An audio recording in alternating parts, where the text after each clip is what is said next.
एकादशी की पूजा विधि विधान।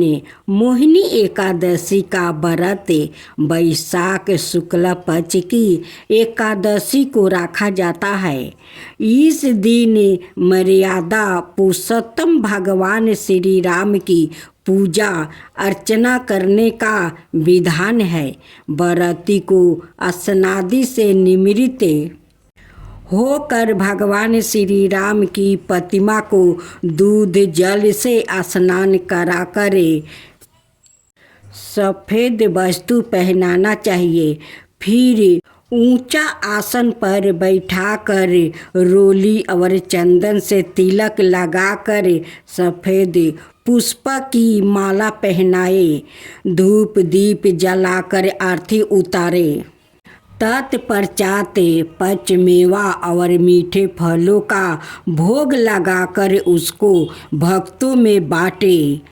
यथाशक्ति 5 या 11 ब्राह्मणों को भोजन करवाकर उन्हें सफ़ेद वस्तुओं का दान करे। रात्रि में भक्तों के साथ मिलकर भगवान श्री राम का भजन कीर्तन कर प्रसाद वितरित करो। अब आप सुने मोहिनी एकादशी की पौराणिक व्रत कथा। इस व्रत की कथा का उल्लेख श्री पद्म पुराण में इस प्रकार मिलता है। प्राचीन काल में सरस्वती नदी के तट पर भद्रापति नाम की एक सुंदर नगरी बसी हुई थी, जहाँ धूतिमान नाम का एक राजा राज करता था। इसी जगह धनपाल नाम का एक संपन्न पुण्यात्मा सेठ भी रहता था।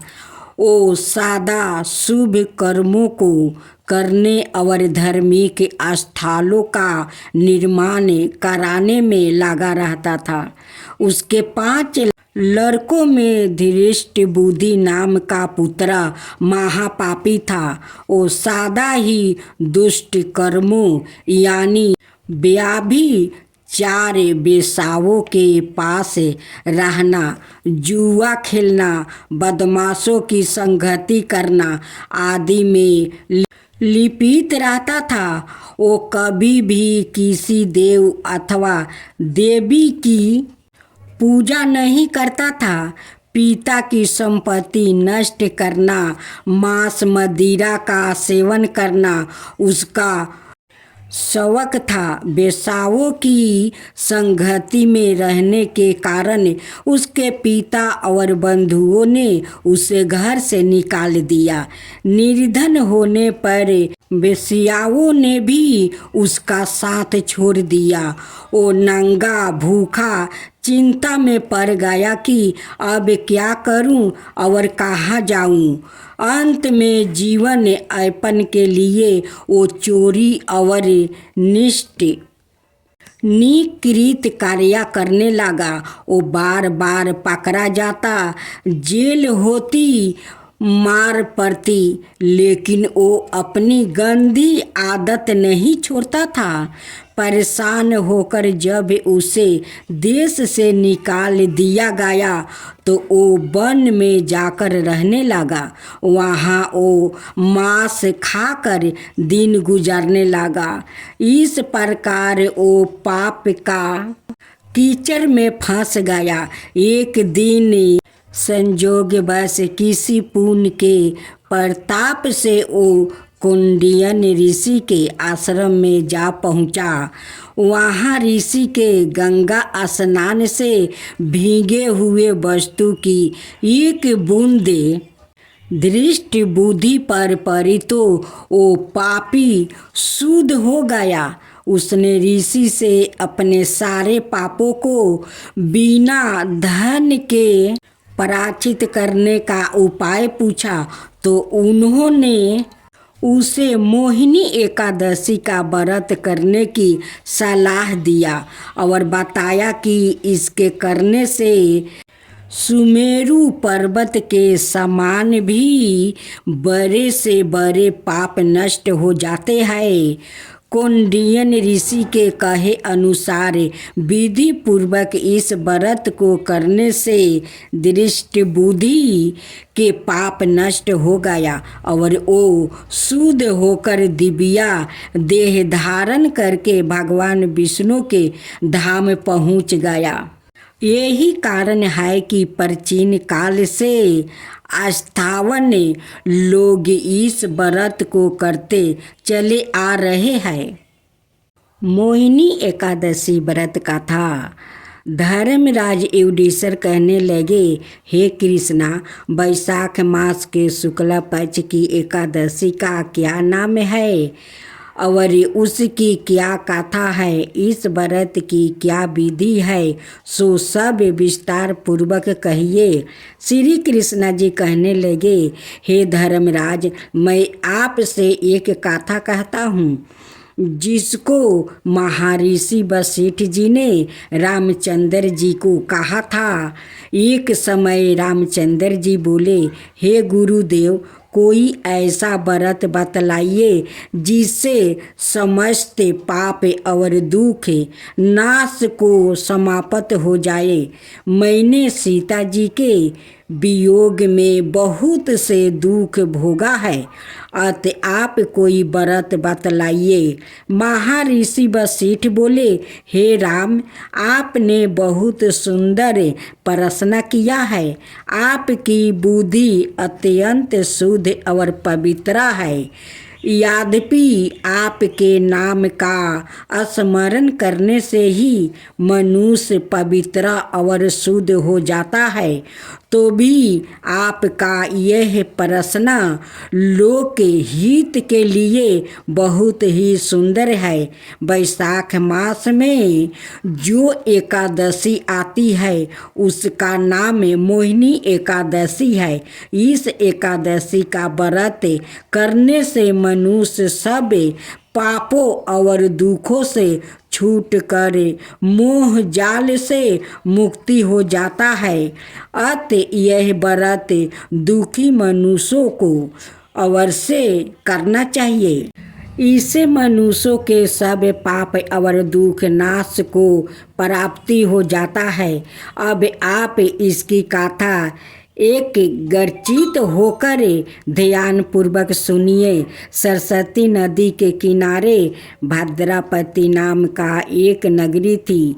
वहाँ पर धूतिमान नाम का चंद्रवंशी राजा राज करता था। इसी नगरी में धन धनाय से पूर्ण पुनियावन धनपाल नाम का एक वेश्या भी रहता था। वो अत्यंत धर्मात्मा और विष्णु भक्त था। उसने नगर में अनेक भोजन लाए, पियाऊ, कुआं, सरोवर, धर्मशाला आदि बनवाया था और सड़कों पर आम, जामुन, नीम आदि के अनेक वृक्षों लगवाया था। उस वेश्या के 5 पुत्र थे, सुमना, सद्बुद्धि, मेधावी, सुकीर्ति और दृष्ट बुद्धि। इनमें दृष्ट बुद्धि नाम वाला 5वां पुत्र महापापी था। वो पितरों आदि को नहीं मानता था। वो वेश्या और दुराचारी मनुष्यों की संगति में रहकर जुआ खेलता, पर स्त्रियों के साथ भोग विशाल करता और मध्यमास का सेवन करता। इसके अतिरिक्त अन्याय अनेक कुकर्मों में भी वो अपने पिता के धन को नष्ट करता था। वेश्याओं के साथ उनके गले में हाथ डालकर घूमता फिरता रहता था। इन्हीं कारणों से उसके पिता, भाइयों और कुटुंबों ने उसको घर से निकाल दिया और उसकी निंदा करने लगा। घर से निकाल देने के बाद वो अपने गहने और कपड़े बेचकर निर्वाह करने लगा। जब सब धन नष्ट हो गया तो वेश्या और दुष्ट संगति साथियों ने भी उसका साथ छोड़ दिया। अब वो भूखे और प्यास से अत्यंत दुखी रहने लगा। अनाए कोई सहारा ना देखकर वो चोरी करने लगा। एक बार वो पकड़ा गया, परंतु राज्य कर्मचारियों ने उसको वेश्या का पुत्र जानकर छोड़ दिया। मगर जब दूसरी बार वो फिर पकड़ा गया तो उन्होंने उसे राजा के सामने उपस्थित कर दिया। राजा ने उसे कारागार में बंद कर दिया। कारागार में राजा ने उसको बहुत दुख दिया और कहा कि तू मेरी नगरी से निकल जा। वो नगरी से निकल कर वन में चला गया और वन में पशु पंछियों को मार कर खाने लगा। कुछ समय के पश्चात वो पहेलिया बन गया और धनुष बाण लेकर पशु पंछियों को मार मार कर खाने लगा। एक दिन वो भूखे और प्यास से दुखित होकर खाने की खोज में फिर रहा था कि कौंडिन ऋषि के आश्रम पर पहुंच गया। उस समय वैशाख मास था और कौंडिन ऋषि गंगा स्नान करके आ रहे थे। उनके भीगे वस्तुओं के छींटे पड़ने से उसको कुछ सुबुद्धि प्राप्ति हुआ और वो मुनि के सामने हाथ जोड़कर कहने लगा कि हे मुनि, मैंने अपने जीवन में बहुत पाप किया है। आप उन पापों से छूटने का कोई साधारण और बिना धन का उपाय बतलाइए। उसके दीन वचन सुनकर ऋषि कहने लगे कि ध्यान देकर सुनो, तुम वैशाख शुक्ला एकादशी का व्रत करो। इस एकादशी का नाम मोहिनी है और इससे तुम्हारे सब पाप नष्ट हो जाएंगे। मुनि के वचन सुनकर वो अत्यंत प्रसन्न हुआ और उनके द्वारा बताई गई विधि के अनुसार उसने मोहिनी एकादशी का व्रत किया। हे राम, इस व्रत के प्रभाव से उसके सब पाप नष्ट हो गया और अंत में वो गरुड़ पर चढ़कर विष्णु लोक गया। इस व्रत से मोह आदि सब दोष नष्ट हो जाता है। संसार में इस व्रत से श्रेष्ठ अन्याय कोई व्रत नहीं है। इसके महात्म्य को पढ़ने अथवा सुनने से 1000 गौदान का फल प्राप्ति होता है। आप सुनेंगे लक्ष्मी जी करेंगे माँ तुलसी की कथा। यथा समय जब ननद की शादी हुई तो उसकी भाभी ने बारातियों के सामने तुलसी का गमला फोड़ कर रख देती है। भगवान की कृपा से वो गमला स्वादिष्ट भोजन में बदल जाता है। गहनों के बदले भाभी ने ननद को तुलसी की मंजीरी पहना देती है। वो सोने के आभूषण में बदल गई। वस्तुओं के स्थान पर तुलसी का जनेऊ रख दिया तो वो रेशमी वस्तु में बदल गया। ससुराल में उसके दहेज आदि के बारे में बहुत बड़ाई हुई। इस पर भाभी को बड़ा आश्चर्य हुआ और तुलसी जी की पूजा का महत्व उसकी समझ में आ गया। भाभी की एक लड़की थी।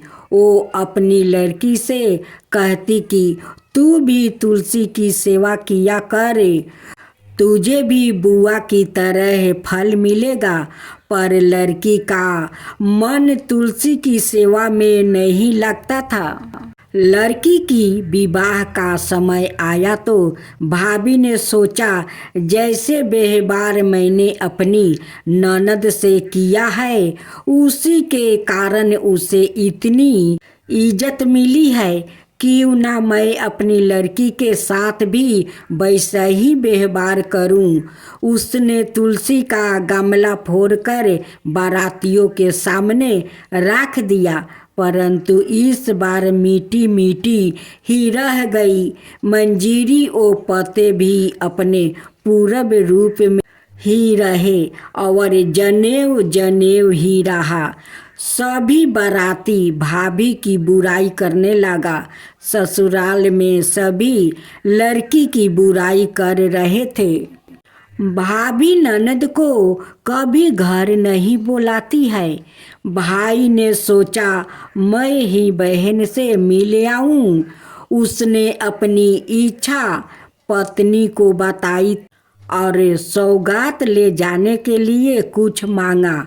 भाभी ने थैले में जुआर भर कर कही, और तो कुछ है नहीं, यही ले जाओ। वो दुखी मन से चल दिया। भाला बहन के घर कोई जुआर लेकर आता है। बहन के नगर के समीप पहुँच कर उसने एक गौशाला में गाय के सामने जुआर का थैला उलीट दिया। तब गौपालक ने कहा, ए भैया, सोना मोती गाय के आगे क्यों डाल रहे हो। भाई ने उसको सारी बात बता दिया और सोना मोती लेकर प्रसन्न मन से बहन के घर गया। बहन बड़ी प्रसन्न हुई। कथा की लोक के शीर्षक यह है कि तुलसी की सेवा से दाम्पत्य जीवन सुंदर और परागाढ़ होता है। अंत तुलसी विवाह के दिन यह लोक कथा अवश्य पढ़नी चाहिए।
अब आप श्रवण करेंगे गणेश विनायक जी की कथा। एक गांव में माँ बेटी रहती थी। एक दिन वो अपनी माँ से कहने लगी कि गांव के सब लोग गणेश मेला देखने जा रहा है, मैं भी मेला देखने जाऊंगी। माँ ने कहा कि वहाँ बहुत भीड़ होगी, कहीं गिर जाएगी तो चोट लगेगी। लड़की ने माँ की बात नहीं सुनी और मेला देखने चल पड़ी। माँ ने जाने से पहले बेटी को 2 लड्डू दिया और एक बाल्टी में पानी दिया।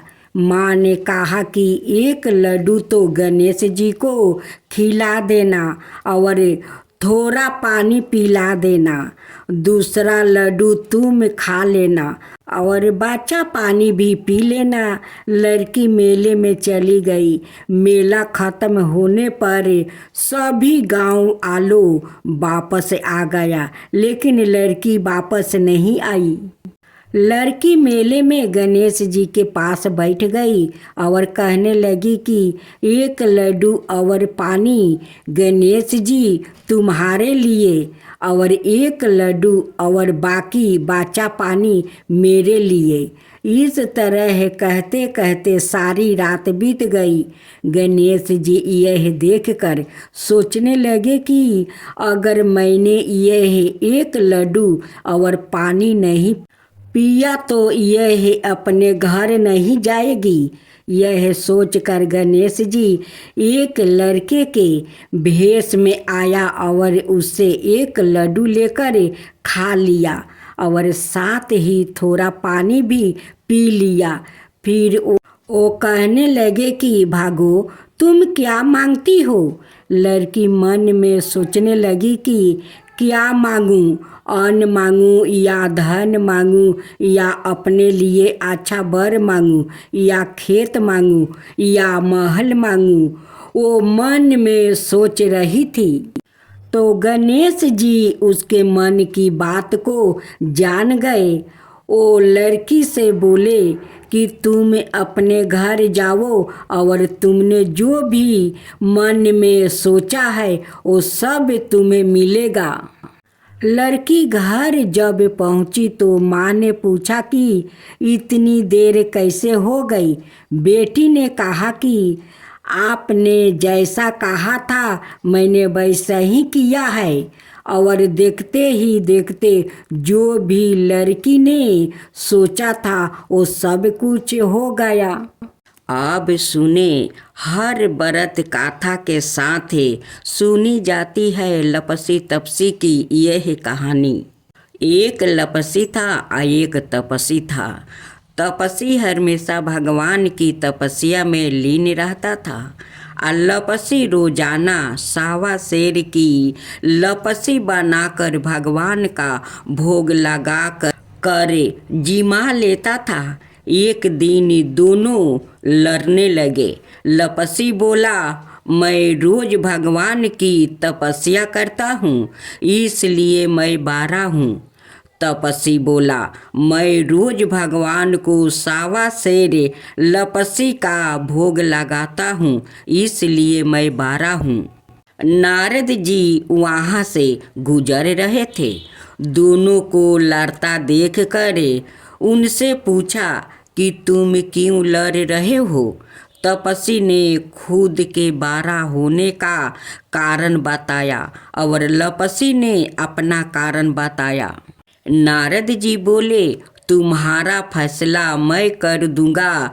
दूसरे दिन लपसी और तपसी नहा कर अपनी रोज की भांति करने आए तो नारद जी ने छुप कर 1.25 करोड़ की एक एक औंठी उन दोनों के आगे रख दिया।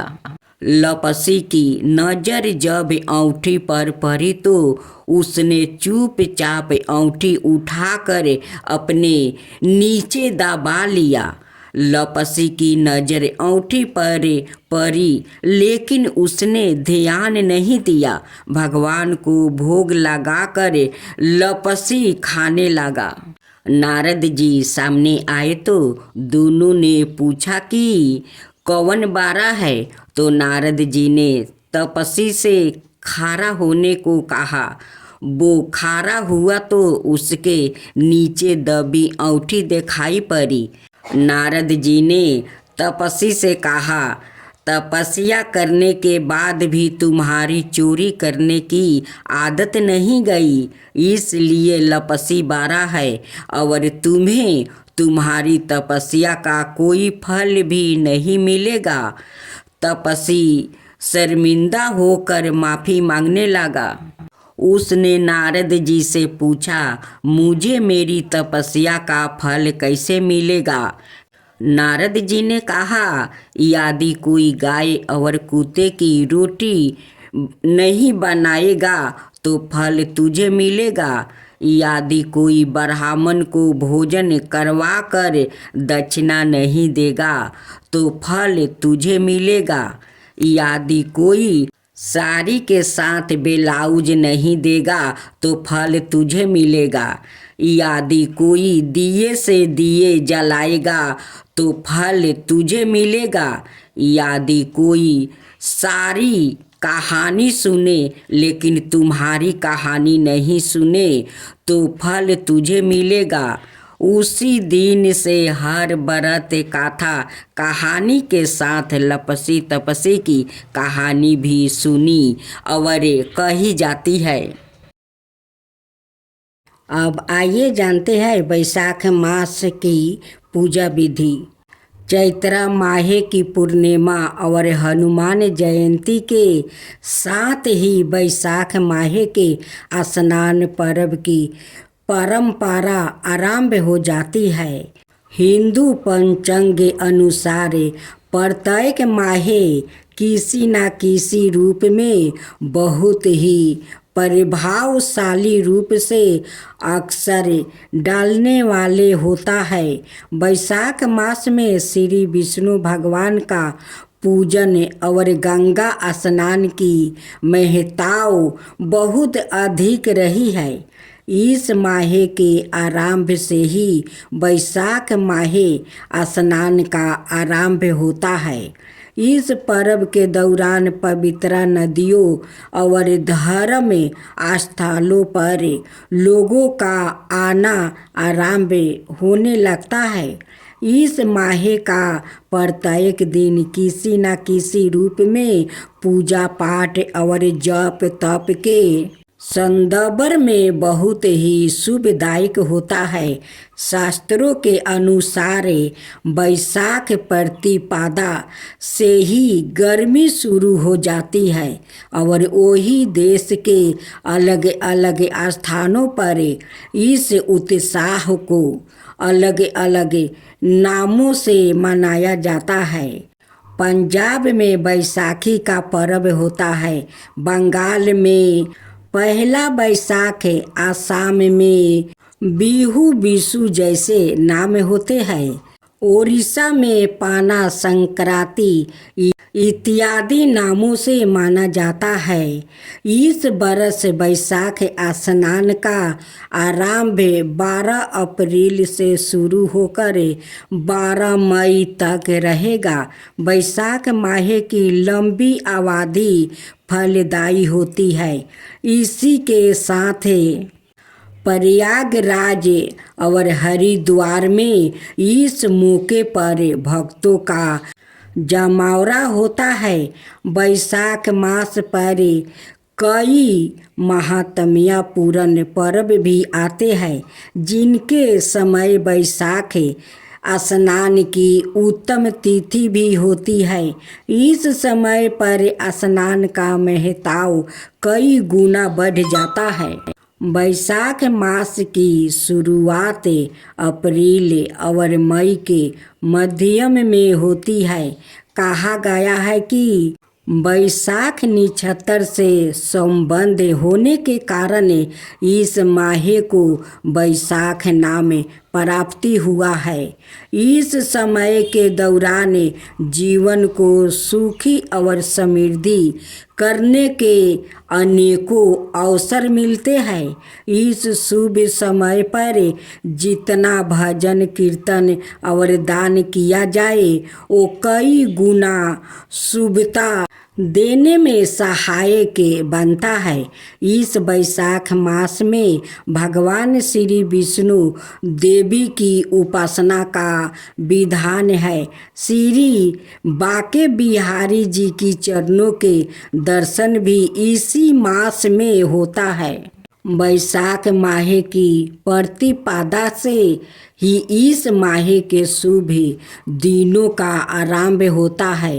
इस दिन पवित्र नदियों अथवा जलाशयों इत्यादि में स्नान किया जाता है।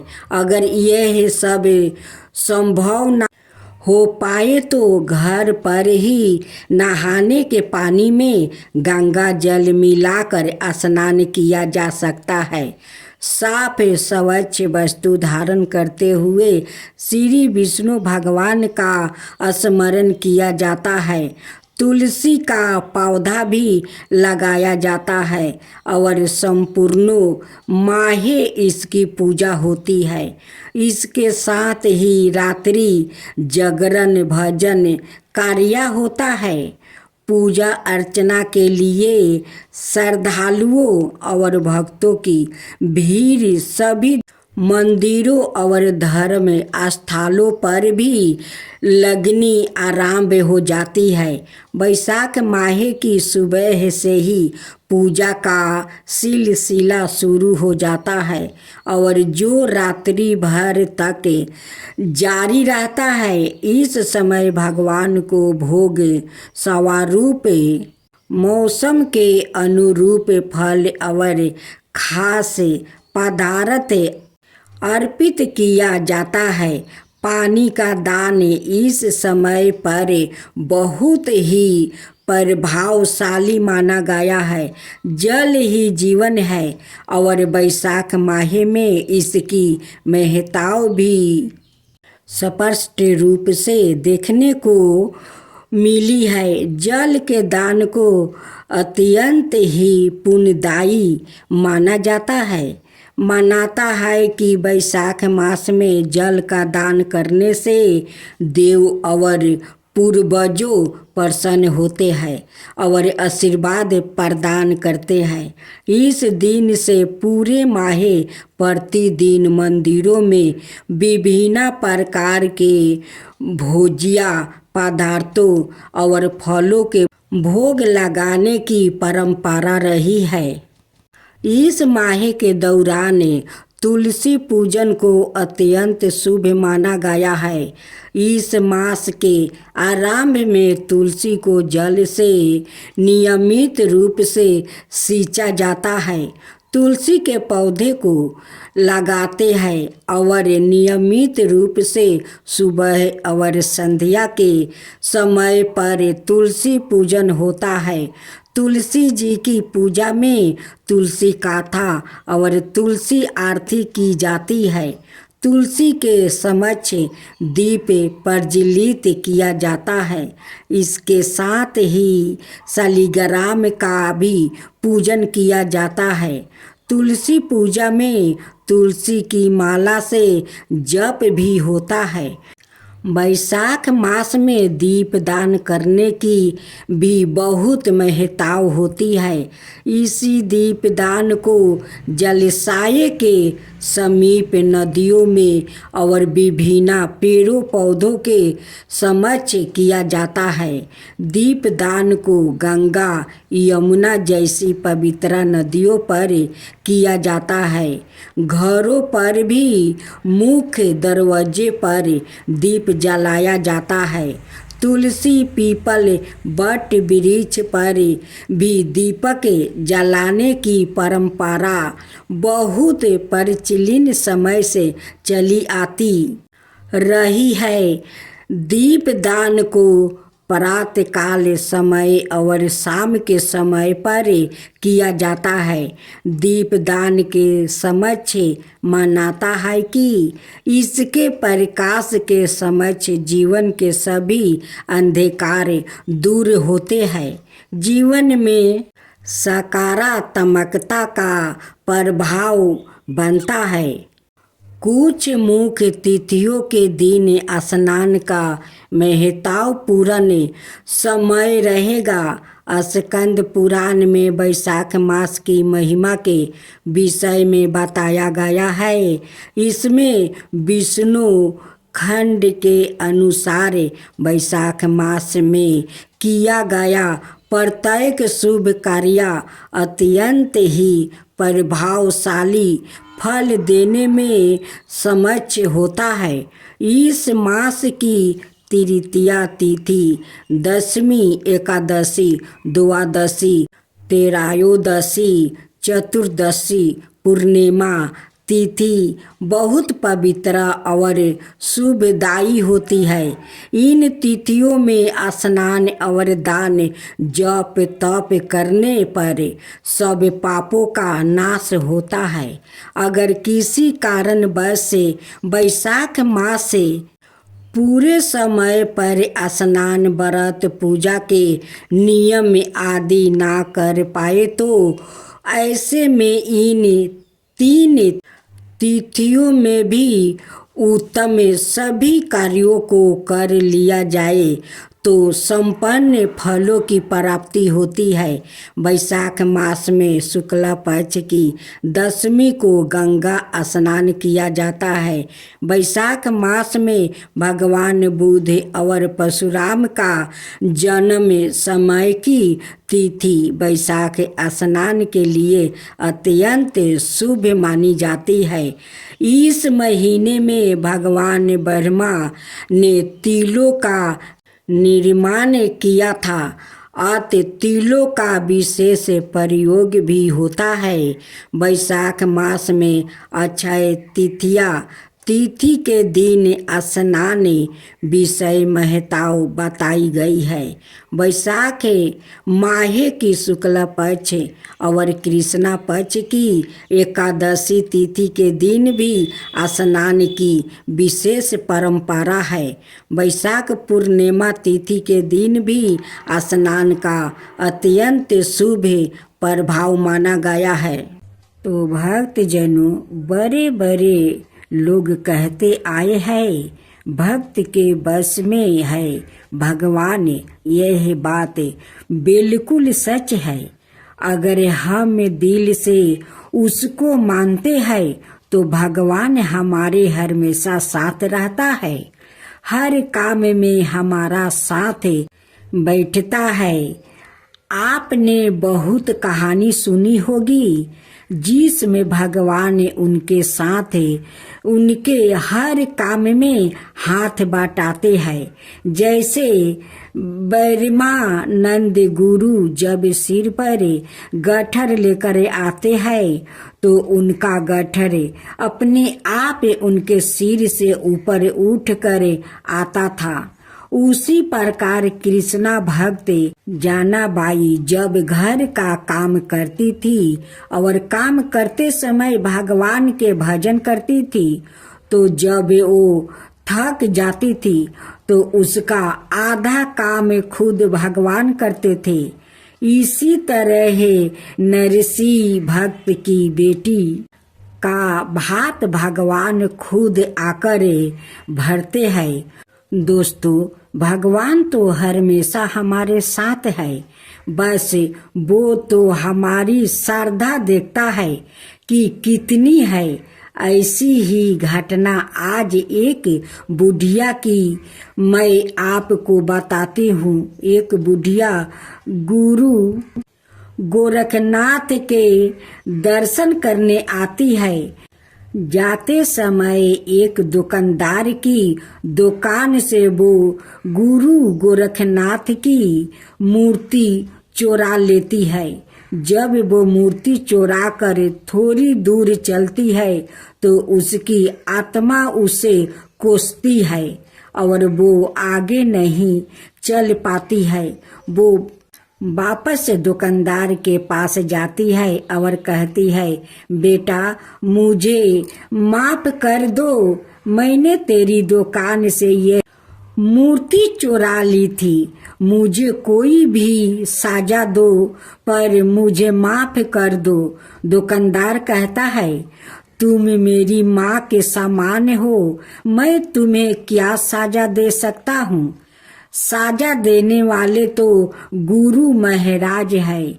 जब तुम यह मूर्ति चुरा कर ले गई थी तो तुम्हारा बटवा यही रह गया था जिसमें 2000 रुपये थे।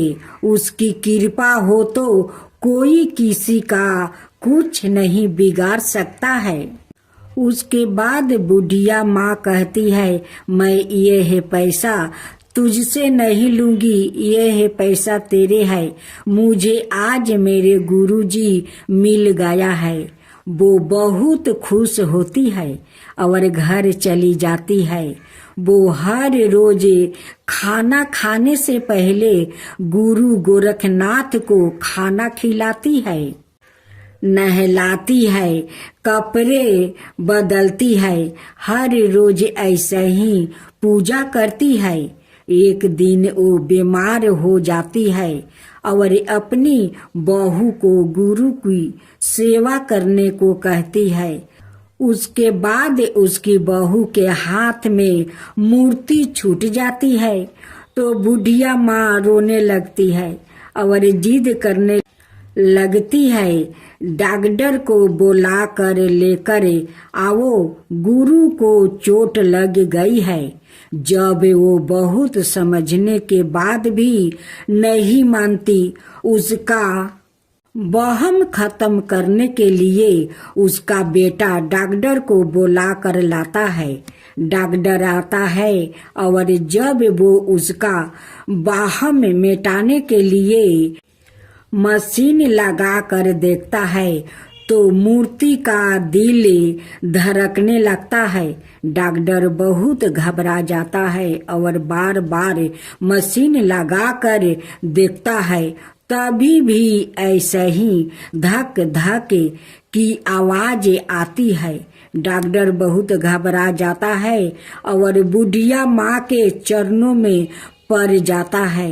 दोस्तों, सच्ची भक्त हो तो आपने भक्तों की लाज बचाने के लिए भगवान जरूर आता है। ऐसी ही और कहानियों पढ़ने के लिए नीचे दिए गई लिंक पर करें। जय श्री कृष्णा, राधे राधे। अब आप सुनेंगे कृष्णा बाई की कथा, श्री कृष्णा और उनकी भक्त की कहानी। समुंदर के किनारे एक गांव में कृष्णा बाई नाम की बुढ़िया माता रहती थी। वो भगवान श्री कृष्णा की परम भक्त थी। वो एक झोपड़ी में रहती थी। कृष्णा बाई का वास्तविक के नाम सुखिया था, पर कृष्णा भक्त के कारण उनका नाम गांव वालों ने कृष्णा बाई रख दिया। घर घर में झाड़ू पोछा, बर्तन और खाना बनाना ही उनका काम था। कृष्णा बाई रोज फूलों की माला बनाकर दोनों समय श्री कृष्णा जी को पहनाती थी और घंटों कान्हा से बात करती थी। गांव के लोग वही सोचते थे कि बुढ़िया पागल है। एक रात श्री कृष्णा जी ने अपनी भक्त कृष्णा बाई से यह कहा कि कल बहुत बड़ा भूचाल आने वाला है, तुम यह गांव छोड़कर दूसरे गांव चली जाओ। अब क्या था, मालिक का आदेश था। कृष्णा बाई ने अपना सामान इकट्ठा करना शुरू किया और गांव वालों को बताया कि कल सपने में कान्हा आए थे और कह रहे थे कि बहुत प्रलय होगा, गांव छोड़कर पास के गांव में चली जा। अब लोग कहाँ उस बुढ़िया पागल की बात मानने वाले थे। जो सुनता वही जोर जोर ठहाके लगाता। इतने में बाई ने एक बैलगाड़ी मंगवाई और अपने कान्हा की मूर्ति ली और सामान की गठरी बांधकर गाड़ी में बैठ गई और लोग उसकी मूर्खता पर हंसते रहे। बाई जाने लगी। अपने गांव की सीमा पार कर आगे गांव में प्रवेश करने ही वाली थी कि उसे कृष्णा की आवाज आई, अरे पगली, जा अपनी झोपड़ी में से ओ सुई ले आ जिसे तू माला बनाकर मुझे पहनाती है। यह सुनकर बाई बेचैन हो गई और तड़प गई कि मुझसे यह भारी भूल कैसे हो गई। अब मैं कान्हा की माला कैसे बनाऊंगी। उसने गाड़ी वाले को वहां रोका और बदवा से अपने झोपड़ी की तरफ भागी। गांव वालों उसके पागलपन को देखते और खूब मजाक उड़ाते रहे। बाई ने झोपड़ी के तिनकों में से फंसी हुई सुई को निकाला और फिर पागलों की तरह दौड़ते हुए गाड़ी के पास आई। गाड़ी वाले ने कहा कि बाई तू क्यों परेशान है, कुछ नहीं होना। बाई ने कहा अच्छा अब चले। अरे जल्दी से अपने गांव की सीमा पार करे। गाड़ी वाले ने ठीक ऐसे ही किया। अरे यह किया जैसे ही सीमा पार हुई पूरा गांव ही समुंदर में समा गया। सब कुछ जल मगन हो गया। गाड़ी वाला भी अटूट कृष्णा भक्त था। यने कने पराकरण भगवान ने उसकी भी रक्षा करने में कोई विलंब नहीं किया। इस कहानी से हमें यह शिक्षा मिलती है कि प्रभु जब अपने भक्त की मात्रा एक सुई तक की इतनी चिंता करते हैं तो वो भक्त की रक्षा के लिए कितना चिंता होते होंगे। जब तक उस भक्त की एक सुई उस गांव में थी पूरा गांव बचा था। इसलिए कहा जाता है कि बड़ी बदरिया पाप की बरसाने लगे। अंगारे संत ना होते जगत में जल जाता संसार। अर्थात अगर इस दुनिया में संत में अच्छे व्याकित ना होते तो यह संसार कब का समाप्त हो गया होता। अब सुने हर बरत गाथा के साथ सुनी जाती है लपसी तपसी की यह कहानी। एक लपसी था और एक तपसी था। तपसी हमेशा भगवान की तपस्या में लीन रहता था और लपसी रोजाना सावा शेर की लपसी बनाकर भगवान का भोग लगा कर जिमा लेता था। एक दिन दोनों लड़ने लगे। लपसी बोला मैं रोज भगवान की तपस्या करता हूँ इसलिए मैं बारा हूँ। तपसी बोला मैं रोज भगवान को सावा शेर लपसी का भोग लगाता हूँ इसलिए मैं बारा हूँ। नारद जी वहाँ से गुजर रहे थे। दोनों को लड़ता देख कर उनसे पूछा कि तुम क्यों लड़ रहे हो। तपसी ने खुद के बारा होने का कारण बताया और लपसी ने अपना कारण बताया। नारद जी बोले तुम्हारा फैसला मैं कर दूंगा। दूसरे दिन लपसी और तपसी नहा कर अपनी रोज की भांति करने आए तो नारद जी ने छुप कर 1.25 करोड़ की एक एक औंठी उन दोनों के आगे रख दिया। लपसी की नजर जब औंठी पर पड़ी तो उसने चुपचाप औंठी उठाकर अपने नीचे दबा लिया। लपसी की नजर औंठी पर पड़ी लेकिन उसने ध्यान नहीं दिया। भगवान को भोग लगाकर लपसी खाने लगा। नारद जी सामने आए तो दोनों ने पूछा कि कौन बारा है। तो नारद जी ने तपसी से खारा होने को कहा। वो खारा हुआ तो उसके नीचे दबी औंठी दिखाई पड़ी। नारद जी ने तपसी से कहा तपस्या करने के बाद भी तुम्हारी चोरी करने की आदत नहीं गई इसलिए लपसी बारा है और तुम्हें तुम्हारी तपस्या का कोई फल भी नहीं मिलेगा। तपसी शर्मिंदा होकर माफ़ी मांगने लगा। उसने नारद जी से पूछा, मुझे मेरी तपस्या का फल कैसे मिलेगा? नारद जी ने कहा, यदि कोई गाय और कुत्ते की रोटी नहीं बनाएगा तो फल तुझे मिलेगा। यदि कोई ब्राह्मण को भोजन करवा कर दक्षिणा नहीं देगा तो फल तुझे मिलेगा। यदि कोई साड़ी के साथ ब्लाउज नहीं देगा तो फल तुझे मिलेगा। यदि कोई दिए से दिए जलाएगा तो फल तुझे मिलेगा। यदि कोई सारी कहानी सुने लेकिन तुम्हारी कहानी नहीं सुने तो फल तुझे मिलेगा।